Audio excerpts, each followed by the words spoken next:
Magandang umaga po, double A na naman ako aga-aga. Double B sa News TV, radyo na, TV pa mga kapuso. On the air na po ang saksi sa Double B sa Super Radio DCWB 594 sa inyong mga talapitihan, pati na po ngayon sa GMA News TV. Magandang umaga po, si Mike Enriquez na po ito. Pagpapatuloy ko po ang serbisyong totoo at pagbabalitang inumpisahan ni Melo Del Prado. Mga kapuso, hindi na po tayo magpapaligoy-ligoy. Meron na po tayong binabantayang bagyo na pumasok na po sa teritoryo ng Pilipinas, Philippine Area of Responsibility. Mga kapuso, ito na po, may bantay sige, banat. Bantay Bagyo! Dito lamang sa GMA Super Radio DCWB. Pumasok na po sa Philippine Area of Responsibility ang bagyo na may pangalan na po, nasa loob ng teritoryo natin. May pangalan na po yan mga kapuso, Dante. Namataan na malayo mga kapuso, 1,330 kilometro sa silangang bahagi ng kasiguran ng Aurora. Taglay ng bagyo ang pinakamalakas na hangin na 65 km bawat oras malapit sa gitna at may pagbukso ng hangin na 80 km bawat oras. Pero inaasang hindi po tatama sa lupa. Hindi po magiging nga sa wikang Ingles magla-landfall ang bagyong Dante na yan. Sa ngayon, mga kapuso, habang papalapit yan sa kalupaan, kukurba po yan. Kukurba po ang bagyo na yan, mga kapuso. Ayan, at babalik, mag-U-turn. Agad ba yun? May U-turn. May U-turn slot sa Dagat Pasipiko. At tuluyan ng lalayas yan ng teritoryo ng Pilipinas bukas araw ng Biyernes. Kaya si Mang Tani medyo relax-relax lang ng konti. Pero nakamanman yun. Baka biglang dumiretso Huwag naman sana. Samantala, patuloy pong makakaranas ng maalinsangan na panahon ng buong Pilipinas. Dito sa Metro Manila, ngayong unang araw po ngayon ng mga pista-pista opisyal, ASEAN Summit mga kapuso mala impyernong 43 antas sentigrado ang tinatawag ng init factor. Ang Kabanatuan dyan sa Nueva Ecija, magandang umaga po sa mga taga Nueva Ecija, aabot po sa 43 antas ng sentigrado ang init factor dyan sa inyo. Habang 42 antas ng sentigrado naman ang init factor doon sa norte sa Tugigaraw, sa Mario Josep. Magandang umaga po, lalo na sa mga nakikinig sa barangay FM dyan po sa may Tugigaraw, number 1 po kami dyan. Sa Infanta Quezon, 40 antas ng sentigrado naman ang init factor, habang sa lungsod ng Legazpi dyan sa may Albay. Magandang umaga po sa mga Bicol, aabot po sa 38 antas ng sentigrado ang tinatawag na init factor. Bantay Bagyo! Dito lamang sa GMA Super Radio DCWB. Good morning! Good morning! Ito ang sama-sama nating pagiging saksi sa Double B. Pinag-uusapan po natin ang takbo po ng panahon, mga kapuso. May bagyong Dante. Ito, pag-usapan din natin yung mga forecast na pag-asa. Natatandaan nyo, no? Sinugod yun ni Pinoy. Natandaan mo na, Benji?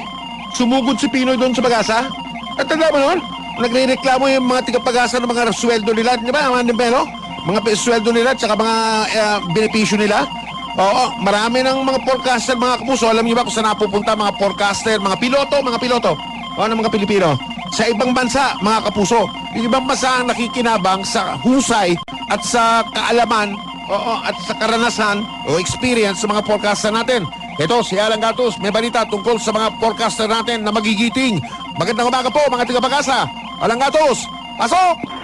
Sa kabila na patuloy na indiman sa ibayong dagat ang mga forecaster ng Philippine Atmospheric Geophysical Astronomical Services Administration o PAGASA, hindi nag-aanong natutukso ang mga ito para mag-ibang bayan. Wow. Ayon kay Mon Agustin, tagapangulo ng Philippine Weathermen Employees Association, na ipagkakalob na kasi sa mga forecaster ang kanilang mga benepisyo at iba pang mga allowances.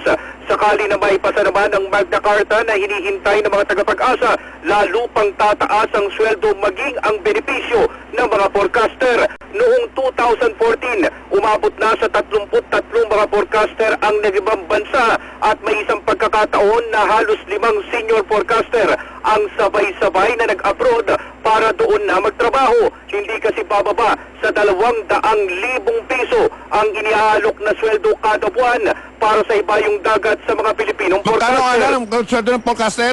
200,000 Jesus, pesos Joseph. ang inaalok sa ibang bansa, Mike. Konti na lang.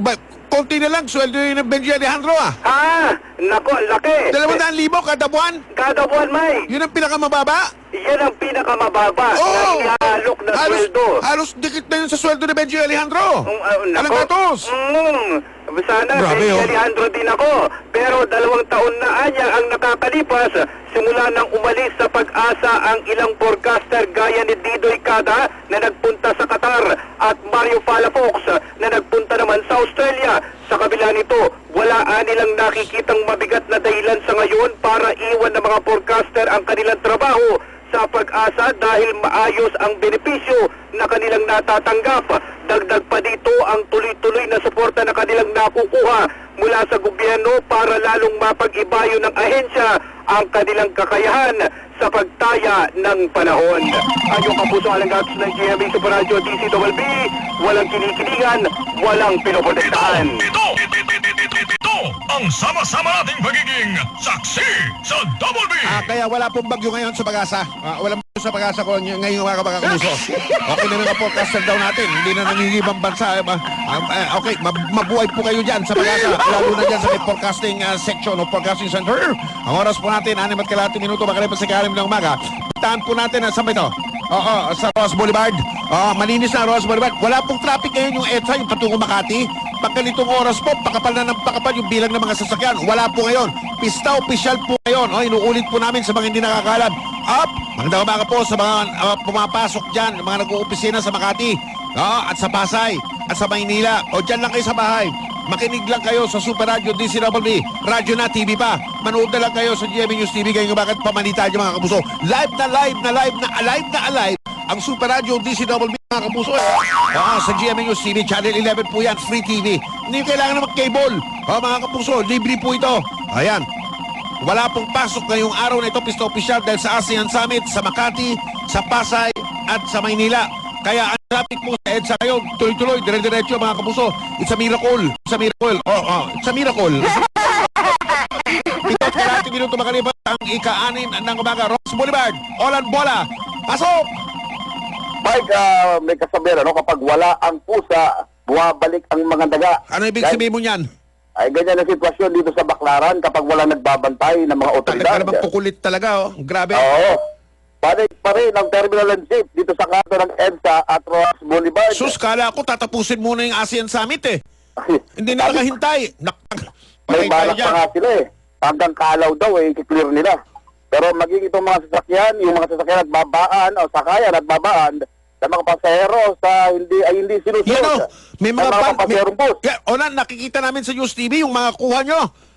Yan may mga ban pati Sus, Joseph Ay, sinabi ng Mike. Parang walang ginawang clearing operation dyan Wala Kaya nga pag ganyan wala nagbabantay, bumabalik talaga sila Ito ang mga vendors ay patuloy sa kanilang pagtinda sa paligid ng simbahan sa buong Magdamag na nagresulta sa tambak na basura.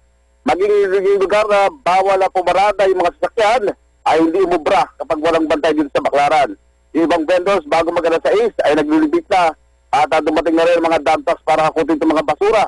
Sa ngayon, may konting build-up ng traffic dito sa kanto ng EDSA at Ross Boulevard dahil sa mga nagsasakay at nagbababang mga papasero sa sakyan sa nabagit na lugar. Ang inyong kapuso, walang bola, GMA, hindi walang tinisyan, walang pinoprotestahan. Good morning! Ito ang sama-sama nating pagiging saksi sa Double DCWB.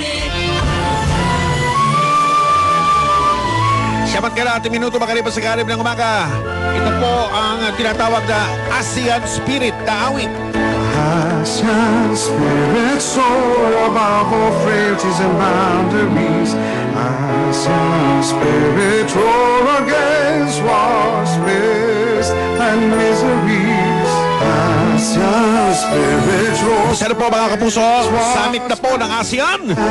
Tayo pong nakatoka na taon, ika-30 taon po mga kapuso ng ASEAN dito sa Pilipinas. Ayos Unang sabak nito na medyo bago-bago pa presidente ng Pilipinas, Rodrigo Roa Duterte, sa pandaigdigang entablado sa tinatawag na World Stage, Regional Stage, mga kapuso. Kaya kaya kahapon dumating na yung Sultan ng Brunei si Sultan Borkia, Brunei Darussalam. Salamat datang. Ibig sabihin po noon sa wikang bahasa, welcome, welcome. Nung una pong ay nako, tad po ng mga puli. Gusto nyo, kaya lang bawal, no? Walang jogging-jogging ngayon sa Ross Boulevard. Ha? Wala, no? Walang jogging-jogging ngayon sa Ross Boulevard, mga kapuso, sayang. Dahil yan pong pinakaligtas na lugar sa buong Pilipinas ngayon. Oo, yan pong Ross Boulevard. Lalong-lalo na sa paligid po ng Cultural Center of the Philippines sa CCPP Complex. O mga kapuso, na mga pulis yan, 24 oras, pati na mga sundalo. Most precious diamond Excuse me po. spirit soul. Abay, nung unang nagdatigan doon yung mga pulis, partikular yung mga tiga NCRPO, National Capital Region Police Office, mga kapuso, walang palikuran, walang portalet. Sus Mariose po. Sa bagay, maraming dumuhan doon. Pero naman mag-iihiton yung mga pulis natin. Ito, mga kapuso, dumating ba yung mga portalet? Nandun si Sam Nielsen eh. Sam Nielsen, pasok! Hallelujah! Hallelujah! Hallelujah! Hallelujah! Ay, sa wakas! Ano, dumating na! Dumating na! Ayos! At yung pinabanggit nga natin, Mike, na hallelujah, hallelujah, yan ang tila ngayong nasasambit na mga pulis natin na nagbabantay dito, no, sa bukana nitong Cultural Center of the Philippines o CCP. Sa kabahan pa rin nga po nitong Roas Boulevard, sakop nitong lungsod ng Pasay. Ito'y matapos na dumating na nga, Mike, ang mga inaantay na portalet o itong mga palikuran. Sapat ba naman ang bilang ng mga portalet yan? Ay, sa bilang ng mga pulis. At saka, hindi lang pulis meron dyan eh. May mga tinatawag ng mga first responder dyan, Sam. Yung mga first aid. Oo. Yung mga traffic aid. Yung force multiplier. Yung mga tinatawag ng mga force multiplier. Ayan. Oo. Nandiyan ka ba ngayon? Ligtas na ligtas dyan sa lugar mo. Pwede ka maglakad. Walang gagalaw sa'yo. Walang kriminal dyan ngayon. Sus Mariose po. Oo, pero yung tinatanong mo kanina kung pinapayagan pa yung pagja-jogging. Ngayon, ngayon maluwag-luwag pa. Bibigyan pa sila. Pero Pwede pa. bukas, ano ko na, isasaimpapawid ko na. Bukas, bawal na po kayo. Itong mga joggers natin. At yung mga mamamasyal. Alam mo, Mike, ikaw, familiar ka dito sa harapan ng CCP Complex. Ano? Naman. Talagang simboliko itong lugar na ito. Naman. Talagang makasaysayan ito eh. Naman. Ngayon yung... Nung araw, Sam, mula Santana, pupunta kami yan, naglalakad, brisk walking kami mula dyan sa CCP, Cultural Center. Sa kabila niyan, yung Bako Central, di ba? Tama. Lakad kami patungong Luneta. Tapos balik dyan, exercise. Nako, Yan. ang sarap pa daw humigop ng hangin dito. Nung araw daw, masarap higupin ng hangin dyan. Nung araw. Ngayon, pag hinigop mo yung hangin dyan, warak ang baga mo. Ay, nako. Talaga naman, Tayo dyan. Nung araw, sumasakay pa kami sa Motorco dyan. Motorco, alam mo yung Motorco? Yun yung mabilis ang andar nun. Ang andar nun, 10 kilometro bawat oras. Double deck. May taas yun, may baba, double deck. Yung taas doon, walang bubong. Oo. Doon sumasakay yung mga makasintahan. Doon din kami sumasakay. Ayan ba yung lambat? Sinisilip na. Hindi! Iba pa yung laban. Yung mga EMCO na bus na bus eh. Inilabas yun ng panahon ni Imelda Marcos. Yung Motorco, panahon pa yun ng mga tatay namin. Pag may pera ka, medyo may pera kayo, magde-date kayo sa Motorco. Yun, sasakay kayo doon sa tuktok.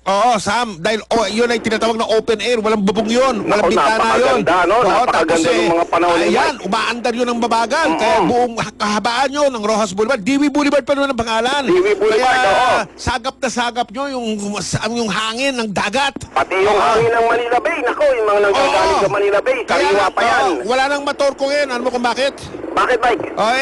Pag nandun ka sa taas na walang bubong o walang bintana, pag hinga mo, anak ng yung amoy naman na buhay ito, Motorco to, wala na. Mike, dito sa mga pulis na nakadeploy ngayon dito, kinalap ng PNP NCRPO dito sa bungad ng CCP Complex, nabatid ko na kanina lamang mag-aalas 4 ng madaling araw dumating itong mga portalet na ito, hatid ng isang truck. At kung nasa harap magdadalawang araw na yung mga pulis, kanina lang madaling araw dumating yung mga portalet. Mag-isang linggo na sila rito. Kaya ngayon ay tatanong ko, saan umihi yung mga yun? Ay, nako, buti natanong mo yan. Eto, kwento sa akin ng mga pulis Seryoso. dito Pasintabi muna doon sa mga Mike. nag-aagahan po, ano? Pasintabi muna tayo, Mike. Mario Jose. Nakikigamit lang muna yung mga pulis dito mga nakalipas na Saan? araw sa mga kalapit na establishmento. Okay. Pero hindi sila sa dabuhan. Ay, hindi pwede. Ha? Hindi pwede, Mike. Hindi sa- Naka-uniforme sila dito. Baka Hindi- ma-videoan, no? Hindi. Hindi sa gutter. Hindi sa gutter. Ayan, ayos. Alam mo naman sa panahon ngayon, high-tech na. Baka mapitikan ka ng mga may cellphone dito. Kawawa naman itong ating mga pulis dito. May upload. Alam mo naman, trending ka agad dyan. Ay, social media, matindi. Alam mo, Mike, noong mga nakalipas ding araw na kwento sa atin itong ating mga pulis na nakausap dito, itong PCP-1 o Police Community Precinct 1 ng Pasay City Police, nandito lamang ito sa gilid na gilid ng CCP building, ano? Ito nga yung pinakamalapit na yung pila ng pulisya sa area. Ito daw yung kanilang napapagdiskitahan, napilahan kapag inaabot na sila ng tawag ng kalikasan. So ngayon, Mike, ang umaga na ito para sa mga pulis natin, hallelujah, hallelujah, sapagkat dumating na po ang mga fortaleza para sa kanilang gagawing pagbabantay dito pa rin sa mga aktibidad ng ASEAN Summit. Wala pa rin dito sa lungsod ng Pasay ang inyong kapuso. Sam Nielsen ng GMA Super Radio, DCWB, walang kinikilingan, walang pinoprotektahan. Mga kapuso, magandang umaga po sa lahat ng oras po natin. 11 at kalating minuto, makalipas sa kalim ng umaga. Ang EDSA po, malinis ngayong umaga. Lalo na yung direksyon patungong Makati at Pasay, mga kapuso. Pista opisyal po ngayon, walang pasok ang karamihan. Lahat ng mga lahat po ng mga tanggapan ng gobyerno, walang pasok. Sa Makati, sa Pasay at sa Maynila.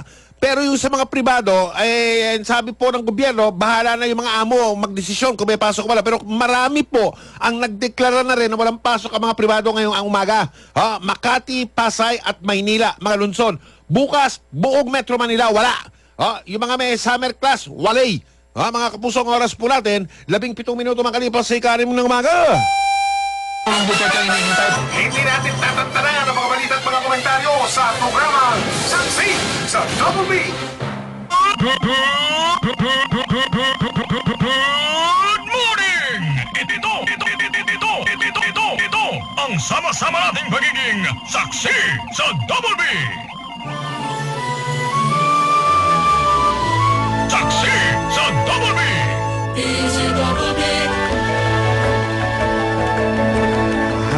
Asian spirit soar above all frailties and boundaries. ASEAN, Association of Southeast Asian Nations. May bumper kami, Galing nyo! ASEAN Summit 2017, mga kapuso. Spirits roar again. Saksi sa Double B, napapakinggan sa Super Radio DCWB, napapanood sa GMA News TV. Radyo na, TV pa! Super Radio! Asian spirit free us from the tyranny of Isa po sa mga pinatutupad o ipatutupad ng mga otoridad ang kaugnay po ng ASEAN Summit. Truck ban dyan po sa Meros Boulevard. help us. Kalma tayo, truck ban! Sa kabila na naman ginawang pagbabago sa advisory, ipinaugnay pa rin sa biyahe ng mga trailer truck dito sa Rojas Boulevard sa pagpapatupad ngayong araw ng truck ban sa ilang bahagi nitong Rojas Boulevard. Meron pa rin ako mga trailer truck na naobserbahan na bumabagtas dito sa kapaan ng Rojas Boulevard. Sa usapin pa rin ng seguridad ang ikinonsidera ng pamahalaan kaya't naglatag na ng rerouting ng mga truck. Ito'y sa kabila ng pagpapatupad ng stop and go sakaling may daraan ng mga convoy mula sa mga delegado ng ASEAN Summit. Ayon sa abiso ng MMDA, lahat ng truck na may bigat na 4,500 kilograms pataas, nakarehistro ba nito sa Terminal Appointment Booking System o TABS, ay hindi sila makadadaan muna dito sa Rojas Boulevard. At epektibo ito ngayong araw na Huwebes hanggang bukas Biyernes dahil nga sa 30th ASEAN Summit. Pinapayuhan din ng MMDA ang mga apektado, lalong-lalo yung mga manggagaling ng port area patungo ng South Superhighway, dumaan sa Bonifacio Drive, kaliwa ng P. Burgos, pasok ng Binance Road, Ayala Boulevard, kanan ng San Marcelino, kaliwa sa President Quirino Avenue, at kumanan patungo ng South Superhighway. Ang mga manggagaling naman sa South Superhighway patungo ng port area ay pinapayuhang dumaan sa South Superhighway kanan ng President Quirino Avenue, kaliwa sa Plaza Dilaw, kanan sa President Quirino Avenue Extension, pasok o kaliwa sa UN Avenue at kanan sa Romualdez Street. Pero Carlo, Yes, kahit Mike. na iba na ang ruta papunta at papalabas ng container port, dyan sa Manila South Harbor, lalong-lalo na, dyan ang puntahan ng mga truck eh. Dyan Tama ka dyan, ang Mike. mga Oo. mahahabat, malalaki mga truck na may karga-karga mga container van o yung mga container, ang Carlo. Pero hindi sarado yung access, kung tawagin, yung papasok ng Manila South Harbor at saka yung sa mga kargamento dyan, tsaka yung palabas, pwede pa rin, tuloy-tuloy pa rin. Tuloy yung kanilang biyahe. Sa ibang lugar lang sila dadaan, gano'n ba yun? Sa ibang lugar. Buti na lang, ala naman pasok yung ilang mga lungsod dahil nga dito sa ASEAN Summit, kaya't makapapantas sila. So, makapapantas itong mga truck na ito. Kaya't maririnig dito sa Rojas Boulevard, may mga truck pa rin na dumaraan. Makikita may mga truck malalaki dumaraan dito. At makikita rin na nakakalat ang mga miyembro ng Philippine National Police at iba pang ahensya ng gobyerno dito sa area ito, ang kahabaan ng Rojas Boulevard. Ang inyong kapuso, lalo kami ang GMA Super Radio DCWB. Walang kasilingan, walang trouble. Good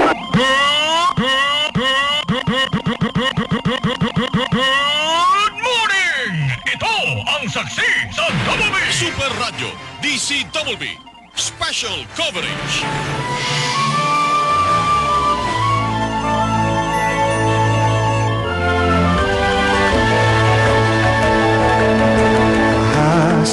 Uy, host po tayo Lahat tayo. Hindi lang yung mga dyan sa paligid ng PICC at saka ng Cultural Center Complex of the Philippines. Lahat po tayo. Hindi lang yung mga nandyan sa mga hotel kung saan titira po yung mga leader ng iba't limang bansang kasabi ng ASEAN, Association of Southeast Asian. Lahat po tayo mga kapuso. Lahat po tayo. I-welcome po natin sila mga kapuso. Hindi lang sila Oo, may mga kasama yan na mga parang si Presidente Duterte magpupunta sa ibang bansa. Sang katerbang reporter ang kasama niyan. Sang katerbang mga correspondent, mga taga-media. May kasama yung sang katerbang mga opisyal nila. Dapat pag uwi nila sa Sabado, sa Linggo, sasabihin nila, my God, punta kayo sa Pilipinas. Ang ganda ron. Lalo na yung mga tao, ang babait daon. Yan mga kapuso. Welcome. Salamat datang. ASEAN 2017. Pag uwi nyo sa mga bansa ninyo, sabihin nyo mabait na mga Pilipino. Ang linis sa Pilipinas. Kita namin yung tren nila, yung MRT Tumatakbo yung mga tren. Walang aberya. Galing. Walang ka-traffic. Grabe, yung Metro Manila. Ganda, punta kayo doon.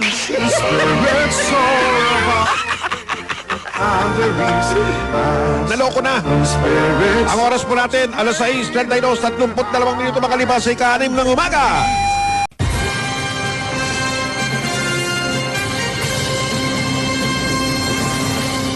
Good morning! Ito ang sama-sama nating pagiging saksi sa Double B! Ang sabi po ng Quezon City Police District kay Rod Vega, may bagong estilo po ng pagtutulak ng droga. Ito, malaman natin mula kay Rod Superioso. Ano ba ito? Rod Vega, magandang umaga sa'yo. Pasok! Estilo ngayon ng ilang pusher dito sa Quezon City sa pagbebenta, Mike, ng pinagbabawal na gamot.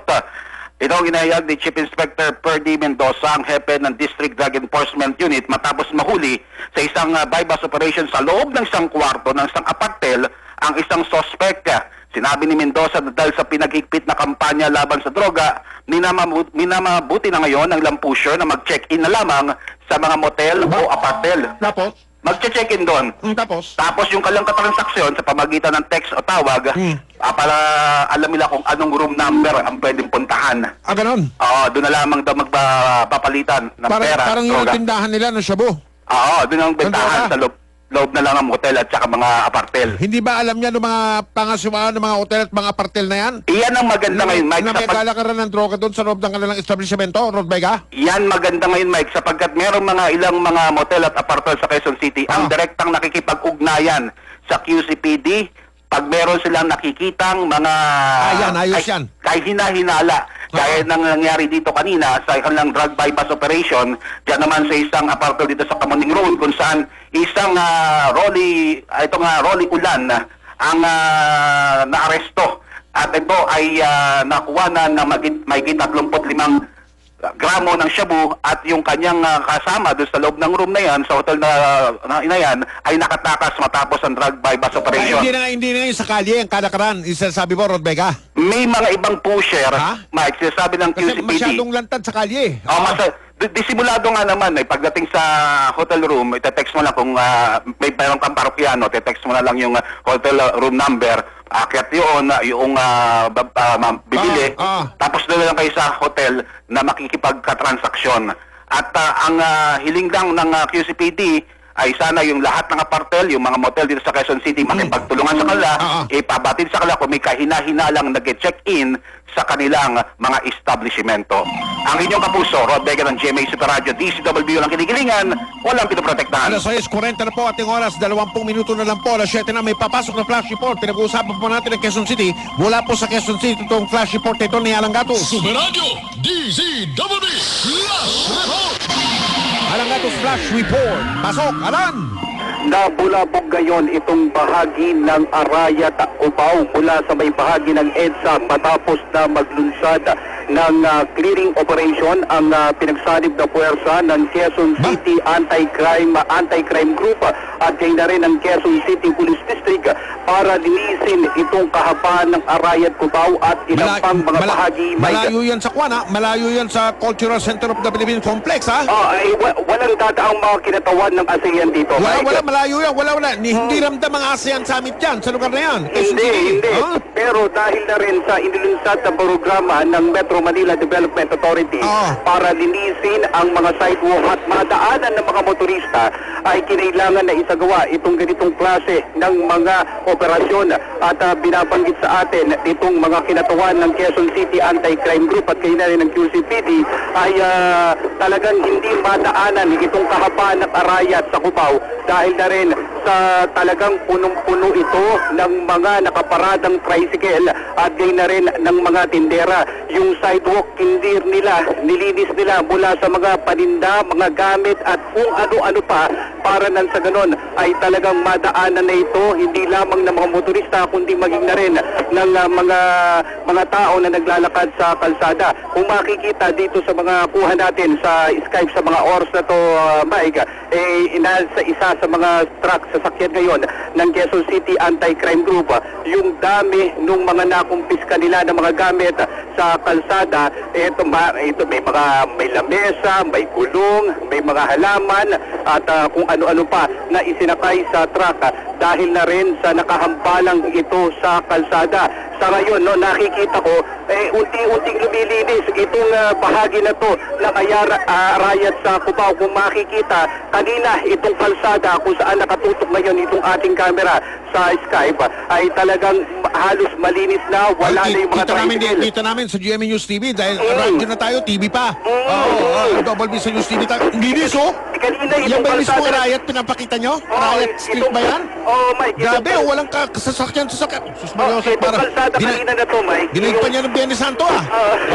Itong kalsada na to ngayon, Mike. Ito ay punong-puno ng mga tricycle kanina at ng mga gamit na kung ano-ano pa. Maglalakad yung mga pedestrian ng parang namamasyal, no? Ngayon, halos malinis. Halos malinis dahil sa talagang nabulabog sila matapos na dumating itong mga tauhan ng Quezon City Police District at gayon na rin itong Quezon City Anti-Crime Group na ngayon ay nagsasagawa ng paglilinis sa bahagi ng Arayat, Cubao. Alan, Mike, pwede naman pala.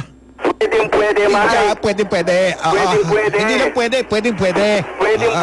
Kaya ngayon, ito yung ginagawang operasyon ngayon ng Quezon City Anti-Crime Group at ng Quezon City Police District. Alan, Mike. balik ka dyan sa Arayat sa Cubao bukas, ha? Ganito rin oras, ha? Iigutan natin Tingnan ulit natin po. kung ano magiging video mo bukas. Ayun. Ayon kapuso alagas ng GMA Super Radio DCWB, walang kinikilingan, walang pinoprotektahan. Super Radio DZWB Last Report. Good morning! Ito ang saksi sa Double B. Ito, may nag-text po dito mga kapuso, huling apat na numero ng kanyang cellphone, 0666. Ang sabi niya, good morning po. Tanong ko lang po kung suspendido ang color coding ngayon. Ayaw na po kasi sumakay ng MRT ng asawa ko. Nakita niyo na? Ha? Ito nag-text, oh. Andoy, nababasa. Ano ka magbasa, di ba, Andoy? Oh, yan. Oh, tingnan mo, tingnan mo. Lakasan mo, sagot mo. Yan, sabi ko, opo. Andoy! Marunong ka magbasa? Opo. Oo, yan, oh. Good morning po. Tanong ko lang po kung suspendido ang color coding ngayon, ayaw na po kasi sumakay ng MRT ng asawa ko. Nagpapahatid na lang po sa akin. Oh, mga kapuso. Oh. Katumata ba? Hindi, bakit? Ha? Hindi ako marunong magbasa. Sino nagsabi no? Didemanda ko yan. Libel yan, direct, ha? Ikaw talagang pilya ka. Ito. Ito po, babasahin namin. Yung nagtatanong. Sinuspindi po ng Metropolitan Manila Development Authority o MMDA ang pagpapatupad ng number coding sa Kalakhang, Maynila. Kalakhang, Maynila. Bukas po. Bukas po, Biyernes, ika-28 ng Abril. Bukas po yan, hindi ngayon. Kaugnay pa nga yan ng ika-30 ASEAN Summit. Mga kapuso, tuloy pa rin ang pagpapatupad ng number coding sa sino ba sumulat ito? Lungsod na Makati, hindi Republika Makati. Ano ba kayo? Tuloy po ang number coding sa Makati. Ngayon at hindi, meron tayong binasa kahapon, di ba? Yan, ha? Binawi na yung anak ng baka kami masisirito. Sinabi po namin kahapon, binasa namin tika mapsa na walang number coding. Binawi po nila yun. Merong number coding sa Makati. May number coding po sa Makati ngayon at bukas may number coding sa Makati. Sa Kaharian at Republika ng Makati. Buong Metro Manila bukas walang number coding. Pero sa Kaharian ng Makati, may number coding po bukas. Good morning po. Good morning! Ito ang saksi sa Double B. Oras, alas 6:46, 14 na minuto na lang bago mag alas 7.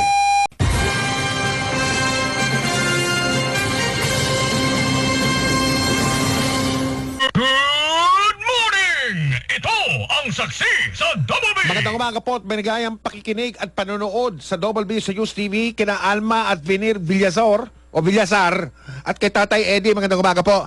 Si Tatay Eddie ang tatay ni Direk namin dito, ng aming direktor. May tatay pala si Direk. Ano ba yun? Joke lang po, Tatay Eddie. Magandang umaga po sa inyo. Galing ng anak nyo. Ang oras po natin ay 6 minuto bago mag-alas 7. Nasa linya po natin ng telepono si Officer in Charge, General Manager Tim Orbos ng Metro Manila Development Authority. Yung mga tanong lang tanong dito, text ng text, tweet ng tweet. Nagtatanong tungkol sa number coding at sa mga kalye kung saan pwede traffic. Stop and go raw hindi katulad nung mga nakaraang estilo, tigil lahat. Kahit walang dumadaan na BIP o kahit walang dumadaan na Prime Minister o Presidente. Ngayon, stop and go.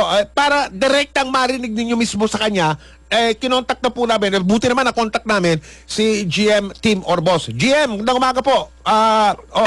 Magandang umaga po. GM. Si Mike. Mike, magandang umaga po. Unang-una, bago ang lahat, number coding pakipaliwanag nga po ng kayo na buti na contact namin kayo para kayo na mismo yun ang maganda sa radyo at telebisyon kayo na mismo sige po. Sa bukas po wala talaga tayong coding at saka sa Lunes dahil bakasyon. Pero dito lang po sa areas ng hindi po kasama ang I can only speak for yung po dito sa MMDA areas but hindi po yung ibang lugar. Ano ibig? Ano yan? Tinutukoy niyo ba Makati? Kasi po decision po nila yan We have to respect po yung decision ng ating mga kapatid sa Makati. So meron daw bukas sa Makati, GM hindi ko po ako po nasabihan din kahapon na narinig ko din nga ako na wala. Pero I have to receive the notice itself. So I would have to say na we will have to take it na meron po bukas. sa Makati. Ganon. Opo, Sige po. opo. So, bukas po, meron sa Kalakang, Maynila. Yung Makati, sarili nilang diskarte yun. Yun ang sinasabi nyo. Opo, kasi talaga, ang kailangan natin maintindihan, ang MMDA talaga is a coordinating body and the LGU has the road power. So, pasensya na ho talaga. Ganun Opo, po talaga. naintindihan I po think namin sila yun. naman, Opo. meron naman silang rason for declaring it as Okay. Ngayong araw na ito, GM, ang Maynila, mga lungsod, Maynila, Pasay at Makati ay walang pasok ang mga tanggapan ng gobyerno. At marami ring mga pribado mga tanggapan dyan, nagdeklara na rin yung mga bossing na walang pasok. Oo. Paano po ang number coding sa Maynila, Makati at Pasay ngayong araw nito? Meron pa rin? May anunsyo ba sila? Meron ba silang abiso sa inyo? Well, wala po, but ako po, kasi like I will call the mayors this morning, but since ang Makati po definitely nag-declare na ng walang exemptions for tomorrow, therefore it follows na today po. No? So I think I can make a call to the mayor of kay Mayor Erap po at saka kay Mayor Calixto, a quick call within the next 1 hour, and then we can declare po on those areas na Sige po. wala na rin yung number coding. Malaman Oo. po namin agad-agad para ma-anunsyo po namin. GM? Yes sir, opo. Okay. Okay. Tapos na tayo sa Joel, may tatanong ka ba kay Paalala GM? natin kay GM yung may illegal terminal na naman daw GM doon sa kanto ng EDSA. Nga pala. At, yung clearing doon sa Taft may... Avenue. Oo. GM. Opo. Sila doon. May video pa kaming kuha kanina. Nandun Alam lang mo, yung mga talagang pagkakaban. papasalamat po ako sa inyo kasi talaga naman talagang cut and mouse po itong laban natin sa kanila. So, kung tinanggal mo sila sa isang area, maghahanap sila ng ililipatan. Ganun ho talaga. Papasalamat po ako sa inyo. But inaksyonan na ho namin kagad. Ganun ho talaga. Until we see na talaga, until makita po nila na talagang seryoso tayo, susubok at susubok yan, natanda naman ho tayong aksyonan ho yan. Opo. GM, alam namin, malamang nakarating na sa inyo itong impormasyon na ito. Tama yung sinabi nyo, cat and mouse, parang mga daga. Pag wala yung pusa, nagbabalikan. Oo, Opo. pababalikan po namin sa reporter namin yung lugar na yan. Dahil, sana po, marami nagsasabi dito sa amin ng mga nakikinig at nanonood, sana hindi lang pag may ASEAN Summit ganyan, GM? Ay, hindi po. Manong White, wala pong kinalaman yung clearing po namin sa Baclaran at sa po yung Rojas Boulevard. Ganon. Sa ASEAN, nagkataon lang ho yan. At, pero tingin ko naman nakaganda kasi siyempre para naman sa mga bisita natin. Pero yan pong Rojas Boulevard service clearing namin. Talaga pong ito po ihiwalay sa pag-aprobaho ng ating Pangulo para ho talaga dito sa makadecongest po sa lugar na yan. Merong nagtatanong dito kung may mga chairman ng mga barangay kayong balak kasuhan. Dahil kaugnay ng paglilinis nyo ng iba't ibang mga lansangan GM. Alam niyo po, Manong Mike, ayoko na hong pag-usapan sana yan, pero unfortunately, hindi pa ho natin makuha yung cooperasyon lahat. So talagang meron ho kaming susunod na kakasuhan. Na, again po, dalawang bagay na naman ho yan, yung kayusan at kalinisan eh. Yun lang naman ho ang hinahabol namin, Chairman, kayusan sa kalye at saka sa kalinisan. Okay, ano ang nakikita nyong dahilan? Bakit hirap na hirap ang mga barangay chairman na makipag-ikangay cooperate sa inyo sa paglilinis ng mga lansangan? Bakit kaya? Ano lang nakikita nyong posibleng dahilan ng mga dahilan at bakit ganyan ang asal ng mga barangay chairman? Hindi naman nila lahat. Sige po, GM. Hindi naman po lahat, Manong Mike, tama po kayo. Kadamihan pa rin ho talaga ay talagang tumutulong. Pero siguro parang sa drugs ho yan eh. Tingin ko hindi kagad nila makikita yung yung pagbabago, nahihirapan sila to withdraw from yung nakagisnan nila. Kaya nahihirapan din ho sila pero ganun ho talaga kailangan. Kaya nga ho sila elected officials doon sa pinaka-basic community natin level dapat talaga kailangan ho gampanan yon. So meron naman ho, hindi naman ho biglang hindi naman ho natin biglang kakasuhan. Talaga naman ho meron tayong steps to take. In fact, in some cases, sila pa nga ho anong pumupunta sa amin para mag-complain. Ang problema lang ho kasi the maintenance is there. So, hindi po talaga pwede. Kung kami ho aasahan talaga, national government, talaga ho wala na ho talaga tayong ma-accomplish. So, it is up to them to really maintain it. I mean, that's on the ground level po, no? Pero, unfortunately po, meron mga barangay captain na sila mismo ho yung sila na ho mismo, yung alam nilang mali, either pinapayagan nila or I mean, they leave it to that, no, for whatever reason. Apa. So, Apa. kailangan talaga ipatupad na natin ng kaayusan. Okay, GM, tapos na po ang tinalakay natin unang-una kanina sa bunga ng ating panayam sa inyo ay yung number coding. Ngayon, dumaloy naman tayo, pag-usapan naman natin sa kapakanan ng mga nakikinig ng mga motorista, yung paano po na inaanunsyo na po at binabalita na namin ito sa inyo para sa riwa at para sa kapakanan ng mga ngayon pala makakaalam nito para may abiso sila para alam na nila kung anong iiwasan at kung anong hindi. Paano po yung traffic na stop and go at yung saan mga lugar partikular maapektuhan yan at ipapatupad yan? Pakipaliwanag nyo nga sa mga nakikinig at nanonood, GM. Yes, sir. In simple terms lang naman, no, iwasan na ho natin yung Makati, Pasay, Manila, lalo na yung EDSA at saka yung Osmeña ng Quirino, Osmeña. Quirino, EDSA. Osmeña, Makati. At saka po Ross Boulevard. Ross syempre, Boulevard. Ganun ho kasimple lang. Wala ho tayong isasarang kalye. Tama po kayo, stop and go. Meron pong ASEAN lane, pero it doesn't mean ho na exclusive lane po yan. Na sinasabi lang ho yan, pag nandyan na po yung mga delegates natin, talagang stop po tayo and they will be allowed to pass through.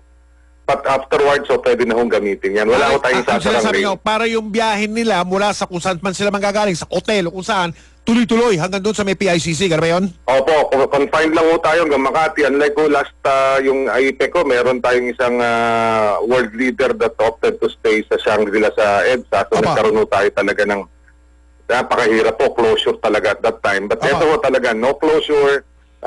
Pasay, Makati, Manila, merong ASEAN lanes pero hindi ho isasara. Stop and go lang po tayo. Hanggang kailan po magpapatupad na ganyan sistema sa taloy ng mga sasakyan? Lalong-lalo na dyan sa binagit yung mga lansangan, Quirino, Rojas Boulevard, sa pangabay iba? Quirino, Rojas Boulevard, EDSA ba? Quirino, Rojas Boulevard, EDSA, Osmeña. Osmeña. Okay. Siguro pati Buendia, no? Yes, Buendia pala. Tama kasi yung cut across. Yes, tama po kayo. Pero yung Buendia po dun sa, tama po, from Makati to Pasay ho. Crossing Ross Boulevard. Hanggang anong araw ganyan, GM? Buti na lang, very long weekend ngayon, ha? Dahil hanggang Lunes, walang pasok. Dahil Labor Day sa Lunes. Araw na pagawa. Ang critical po is today and tomorrow. So, yung Saturday naman, like you said, it's a Saturday. Although may spillover ho yan, I would rather ho na wag na rin ho, kung hindi naman ho importante, tal bakasyon naman, wag na ho tayo mag-venture doon, lalo na ho yung cultural center po, that whole area is closed. Yun lang yun, but that is a compound, so hindi naman ho yan talaga traffic na area. O nga pala, hindi natin nabanggit ang Macapagal Boulevard. Biyado, apektado rin yun. Yes sir, nga pala, doon sa kabilang side no. Kasi inaano ko pala. Yes sir, kasama po. Yun, malamang. From coastal apektado. Kaya yung mga nagkakasino ron, relax lang muna kayo. Punta muna sa ibang pwede kasino. naman ho silang duman sa Mia Road. Pwede naman ho sila doon. Pwede naman ho. Sige po. Pwede naman ho. GM, nagpapasalamat po kami. Buti na lang, na-contact namin kayo ngayong umaga pa lang. At sa mga susunod na mga araw, sana manatiling bukas ang linya ninyo para kung may kailangan ipaliwanag sa mga taga Metro Manila, may paliwanag natin direkta galing sa inyo, GM. Tayo po, Manong Mike, always naman po, I really appreciate po yung tawag ninyo kasi it allows us to explain many things na napakahirap po kasi kung hindi na ipapaliwanag din ng tama, nagkakaroon Tama po kayo. Tama po, salamat po. Tama po kayo, direkta mula sa inyo mismo. O sige po, salamat GM, magandang umaga sa inyo. Good luck na lang sa Magandang trabaho umaga nyo. po, Manong Mike. Okay. Yes sir, salamat po. Magandang umaga po. Sa loob po lamang ng ilang saglit, Super Balita sa umaga. Nationwide. Worldwide, netwide. Ang oras po natin, 4 na minuto makalipas sa kapito ng umaga, alas 7:04 na po. Hindi natin tatantanan ang mga balita at mga komentaryo sa programang Saksi sa Double B. Good morning! Ito ang saksi sa Double B. Yan, 4 at kalahati minuto na lang po bago mga alas 9. Tinatawagan po namin ang lahat ng mga kabataan dyan, mga magulang. Ngayong bakasyon ng mga bata, karamihan, walang pasok. Yung mga edad 13 hanggang 17 anyos. Yung mga edad 13 hanggang 17 taong gulang, importante pong anunsyo ito. Kung interesado kayo sa tinatawag na basic video production, malay nyo, baka makuha pa kayo ng GMA? Magpalista kayo, may libreng video workshop na isasagawa simula bukas, Abril 28, Abril 29 at Abril 30. Libre po ito para sa mga bata. Yung mahilig mag-video-video, video production workshop na libre. na matututo silang gamitin yung cellphone, yung tablet, yung digicam para makasali sila sa isang malaking video festival. Tawagan nyo po ang Anak TV na mamaya. Ito po ang telepono ng Anak TV. 352-2190. 352-2190. Telepono po ng Anak TV para malaman ninyo kung pasok ang bata dahil limitado lang po ang bilang ng mga pwedeng tanggapin dito. O di kaya mag-email na kayo ngayon o mamaya sa anaktv_seal@yahoo.com. anaktv_seal SEAL @yahoo.com mga kapuso. Edad 13 hanggang 17 anyos. Bukas na po ito, Abril 28 at sa Makalawa, Abril 29 at sa Abril 30 mga kapuso, libre na basic video production workshop para sa mga bata edad 13 hanggang 17 anyos. Uulitin po namin ang teleponong tatawagan ninyo sa Anak TV. 352-2190. 352-2190 mga kapuso. Good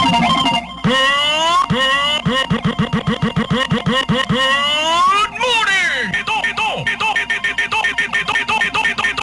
ang sama-sama nating pagiging saksi sa Double B! Balikan po natin yung clearing operation na flash report kanina ni Anagatos. Kanina doon sila sa may Kalya Arayat sa may Cubao. Alan, kamusta na dyan? Pasok! Anagatos, pasok! Pasok, Anagatos! Hindi umubra ang pakiusap ng mga tindera at kayo na rin ng mga may pwesto sa bahagi ng Araneta, Cubao nang sinakop na yung mga pangketa sa ginawa nila kanilang clearing operation. Ito'y kasunod na rin ang ginawang clearing operation ng Quezon City Anti-Crime Group at Quezon City Police District. Pinagmamaso ng mga miyembro ng Quezon City Anti-Crime Group ang mga tindahan na sinakop na ang pangketa at walang madaanan ng mga tao. Wala naman nagawa mga may-ari kundi pahayaan lamang itong mga tauhan mula sa Quezon City Anti-Crime Group at pinagtatanggal na lamang yung kanilang mga parinda at ilan pang kanilang mga gamit. Ayon naman sa Quezon City Anti-Crime Group, paulit-ulit silang nakakatanggap ng reklamo dahil sa inukupahan na ng mga tindera at ginawa namang paradahan ng sasakyan ng kalsada at terminal C ng tricycle. Dahil dito, wala nang makadaan at wala nang makadaan sa lugar, kaya napilitan na ang Quezon City Hall, kaya na rin ang Quezon City Police District na linisin ang bahagi ng Arayat, Cubao. Anyong kapuso Alangatos ng GMA sa Radyo DCWB, walang kinikilingan, walang pinoprotektahan. Matapos pong tapusin po ng Korte Suprema yung kanilang temporary restraining order na pumipigil po sa construction o paggawa ng Torre de Manila, kamustahin naman natin yung Torre de Manila.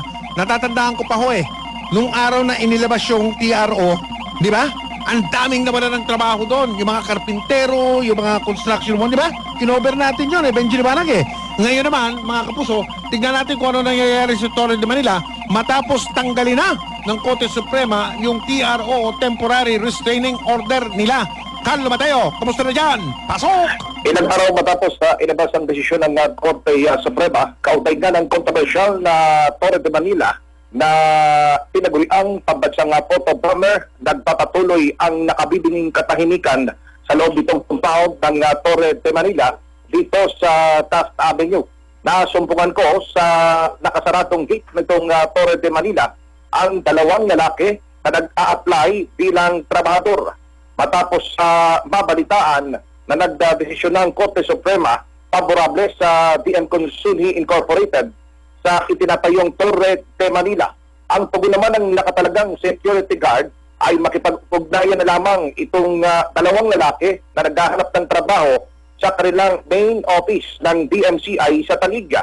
Habang sa bahagi ng Luneta, kung saan naroon nga ang bantayog ni Gat Jose Rizal, ay patuloy lamang ang pagpapalitrato at pagpapaselfie, groupie ng mga turista habang hindi naman inaalintana ang background na Torre de Manila. Sa naunang pahayag ng Attorney Chidorte ng tagapagsalita ng Korte Suprema, mas mainam kung hihintayin muna ng DMCI ang kopya ng desisyon ng Korte Suprema bago sila tuluyang kumilos kaugnay ng pagpapatuloy sa pagpapatayo ng Torre de Manila. Ang inyong kapuso, Carlo Mateo ng GMA sa Radyo DCWB. Walang kinikilingan, walang protektahan. Samantala, 1 minuto na po makalipas sa ikasyam ng umaga, alas 9:01, ang liderato ng ating militar, mga kapuso, naniniwala wala na po masusulingan yung mga bandidong Abu Sayyaf kung hindi sumuko na. Ano ito? Yung mga Abu Sayyaf dun sa Mindanao o yung mga nasa Bohol o lahat sila? O mga kapuso, ang sinasabi nila, buti pa yung mga Abu Sayyaf, kung gusto nilang mabuhay pa na matagal, sumuko na lang sila. Tuesday New, pasok! Kumbinsido ang Armed Forces of the Philippines na madaragdagan pa ang bilang ng mga magsisusukong miyembro ng Abu Sayyaf Group sa mga susunod na araw. Sinabi ni AFP Chief of Staff General Eduardo Año na patunay nito ang pagpaparamdam ng pagsuko ng ASG leader na si Radulan Tahiron. May mga nagpaparating anya kina Western Mindanao Command Commander Major General Carlito Galvez at Joint Task Force Tulu Commander Brigadier General Cirilito Sobihana na gusto nang magbalik loob ni Tahiron dahil hirap din kumilos o mahina na ang katawan. Naniniwala si Anyo na may iba pang mga personalidad ang gusto nang sumuko dahil wala na silang matatakbuhan. Kailangan lamang nilang makausap ang tamang tao at otoridad para ito. Isang malinaw na katibayan din anya nito ay ang mga nagsipagbalik loob ng 11 Abu Sayyaf Group members sa Tawi-Tawi habang mayroon din sa Basilan. Kaya maninihikayat ni Anyo ang iba pang miyembro ng ASG na ngayon na ang tamang pagkakataon para sila makabalik sa tamang landas. Wala anyang saysay ang patuloy na pakikipag-bakbakan dahil hindi titigil ang militar hanggat hindi ganap na nagagapit ang buong pwersa ng mga bandido. Ang inyong kapuso, Tuesday sa Dunyo ng GMA Super Radio, DZWB, walang kinikilingan, walang pinoprotektahan. Ito ang sama-sama nating pagiging saksi sa Double B. Inuulit po naman ang aming panawagan, mga kapuso. Kayo po mga magulang nakikinig sa mga sandaling ito at nanonood sa DCWB sa News TV, WB sa News TV, radyo na, TV pa eh. Kung may anak kayong 13 hanggang 17 anyos na mahilig sa mga video-video, kung interesado sila sa paggawa ng mga video, gamit yung Digicam, gamit yung tablet o kaya gamit yung cellphone, mga kapuso, mula bukas Abril 28 hanggang sa Sabado at Linggo, Abril 29 at Abril 30, meron pong libreng video production workshop, as in libre. Ito po ay handog sa mga kabataan ng Anak TV. Para sa ilang piling kabataan lang po ito. Limitado lang po ang pwedeng tanggapin dito. Kaya tawagan nyo na po sila mamaya kung may panahon pa, kung meron pang available slot kung tawagin. Ang telepono po ng Anak TV ay 352-2190. 352-2190 para malaman ninyo kung pasok ang mga bata o hindi sa limitado lang na mga slot sa workshop na ito. O di kaya mag-email kayo sa kanila, anaktv_seal@yahoo.com. anaktv_seal@yahoo.com. Ngayon na, tumawag na kayo mamaya. Mag-email na kayo, mga kapuso. Para masali ang mga bata. Simula na po bukas yan. Bukas sa 29 at sa 30. Libreng video production workshop para sa mga kabataan. Handog ng Anak TV ngayong summer. Ngayon pong panahon ng araw, ngayon pong panahon ng bakasyon ng mga bata, mga kapuso. Libre po ito, libre. Tawag na po kayo mamaya, mga kapuso. Ang oras po natin ay alas 9:04 at 30 segundos.